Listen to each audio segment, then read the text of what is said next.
বাঙালির পাতে মাছ আর ভাত থাকবে না এটা ভাবাই যায় না। পেটুক বাঙালিদের পছন্দের মাছগুলোর মধ্যে একটি হলো কাতলা। কাতলা মাছের রেসিপিগুলোর মধ্যে একটা লোভনীয় পদ হচ্ছে দই কাতলা। আর দই কাতলা রেসিপিটা বানানো কিন্তু খুব একটা কঠিন না। আর অনুষ্ঠান বাড়ির দই কাতলা যদি বাড়িতেই তৈরি হয়ে যায় তাহলে তো কোনো কথাই নেই। তাই আপনাদের জন্য রইল আজ দই কাতলা রান্নার রেসিপি। অযথা আর দেরি নয়, চলুন শুরু করা যাক আজকের রেসিপিটা শর্মির রান্নাঘর থেকে। দই কাতলা বানানোর জন্য আমি এখানে 6 পিস মাছ ব্যবহার করেছি। মাছগুলোর মধ্যে পরিমাণ মতো নুন মিশিয়ে হাত দিয়ে দুপাশে ভালো করে মাখিয়ে নিতে হবে, যাতে মাছের মধ্যে নুনের স্বাদটা ভালো করে চলে যায়। মাছগুলো ম্যারিনেট করার জন্য কিন্তু আমি শুধুমাত্র নুনই ব্যবহার করেছি, হলুদ ব্যবহার করিনি, কারণ অনুষ্ঠান বাড়ির দই কাতলা গ্রেভি কিন্তু হোয়াইট গ্রেভি হয়। মাছগুলোতে নুন হলুদ মাখিয়ে কিছুক্ষণ রেখে দিতে হবে। চলুন ততক্ষণ একটা পেস্ট তৈরি করে নেওয়া যাক। 6 পিস কাতলা মাছের জন্য আমি নিয়ে নিয়েছি 20 থেকে 25টা কাজু, 2 চামচ পোস্ত আর 2 চামচ চারমগজ। একটা বাটির মধ্যে সবকিছু মিশিয়ে খানিকটা জল দিয়ে কিছুক্ষণ ভিজিয়ে রাখতে হবে। কিছুক্ষণ ভিজিয়ে রাখার পর মিক্সার জারে এর একটা গাঢ় পেস্ট তৈরি করে আলাদা রেখে দেব। এবার গ্যাস অন করে ফ্রাইং প্যানের মধ্যে খানিকটা জল গরম করে নেব। তার মধ্যে দিয়ে দেব রাফ করে কেটে রাখা 3টে মিডিয়াম সাইজের পেঁয়াজের টুকরো।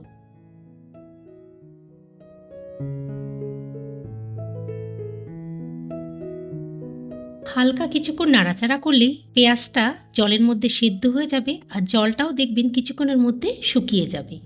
তখন পেঁয়াজটাকে নামিয়ে একটা পেস্ট বানিয়ে নিতে হবে। এবার কিন্তু মাছগুলোকে ফ্রাই করতে হবে। ফ্রাইং প্যানের মধ্যে বেশ খানিকটা রিফাইন্ড অয়েল গরম করতে দেব। তেলটা বেশ গরম হয়ে গেলে এক এক করে সব মাছগুলোকে তেলের মধ্যে দিয়ে দিতে হবে। যদি একবারে না হয় তাহলে ব্যাচ ওয়াইজ মাছগুলোকে এক এক করে ফ্রাই করে তুলে নিতে হবে। আচ্ছা, এবার একটা কথা বলি, দই কাতলা বানানোর জন্য মাছ কিন্তু কখনোই ডিপ ফ্রাই করবেন না। মাছ এপিট ওপিট করে দুদিকই হালকা গোল্ডেন ব্রাউন করে ভাজতে হবে।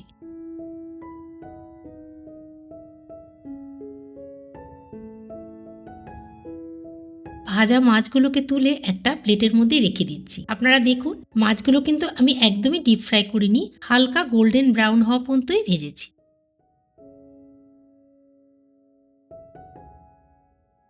এবার ওই মাছ ভাজা তেলের মধ্যেই দিয়ে দেবো 2টো তেজপাতা, কয়েকটা লবঙ্গ, 2টো শুকনো লঙ্কা আর সামান্য মৌরি।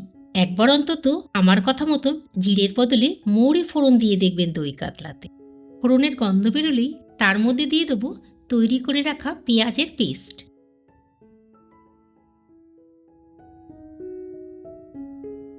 পেঁয়াজটা যখন হালকা ব্রাউন কালারের ভাজা হয়ে যাবে, মানে হালকা ভাজার গন্ধ বেরিয়ে যাবে, তখন তার মধ্যে মিশিয়ে দেবো 2 চামচ কাঁচা লঙ্কার পেস্ট, 2 চামচ রসুনের পেস্ট আর 1 চামচ আদার পেস্ট। সব কিছু ভালো করে মিশিয়ে ভালো করে নাড়াচাড়া করতে হবে। যখন দেখবেন হালকা রসুন ভাজার গন্ধ বেরোচ্ছে আর মশলাগুলোর থেকে তেলটা একটু সেপারেট হচ্ছে, তখন তার মধ্যে মিশিয়ে দেবো 1 চামচ ধনের গুঁড়ো আর 1 চামচ জিরে গুঁড়ো।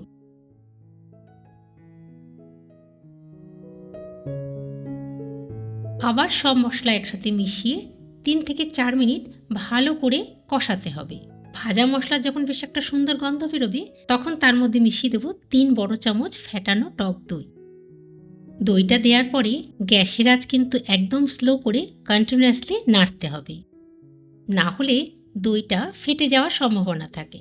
দইটা দিয়ে কিছুক্ষণ নাড়াচাড়ার পর তার মধ্যে মিশিয়ে দেবো স্বাদ মতো নুন আর সামান্য চিনি। চিনি কিন্তু সব মশলার টেস্টকে ব্যালেন্স করে। চিনিটা মেশানোর কিছুক্ষণ পরেই তার মধ্যে দিয়ে দেবো কাজু, চারমগজ আর পোস্তর পেস্ট। এবার সব কিছু একসাথে ভালো করে মেশাতে হবে। 3 থেকে 4 মিনিট নাড়াচাড়া করলে দেখবেন মশলার কালারটাও চেঞ্জ হচ্ছে আর অয়েলটাও সেপারেট হওয়া শুরু হয়েছে। এবার মশলার মধ্যে মিশিয়ে দেব 2 গ্লাস গরম জল। জলটা কিন্তু অবশ্যই গরম ব্যবহার করবেন, না হলে গ্রেভির টেস্টটাই একদম খারাপ হয়ে যাবে। জলটা মেশানোর পর গ্রেভিটাকে কিছুক্ষণ ফুটতে দিতে হবে।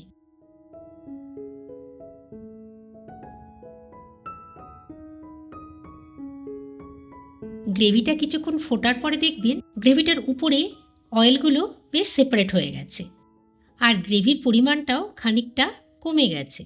তখন গ্রেভির মধ্যে একে একে ভেজে রাখা মাছের পিসগুলোকে দিয়ে দিতে হবে।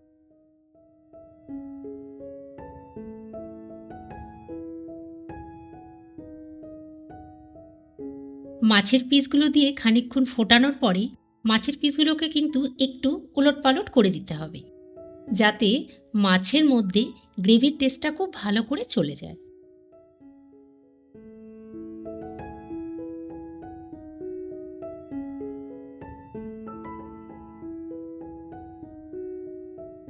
গ্রেভিটা যখন বেশ শুকনো শুকনো হয়ে আসবে তখন তার উপর থেকে ছড়িয়ে দেবো কিছু চিড়ে রাখা কাঁচা লঙ্কা আর সামান্য গরম মশলা।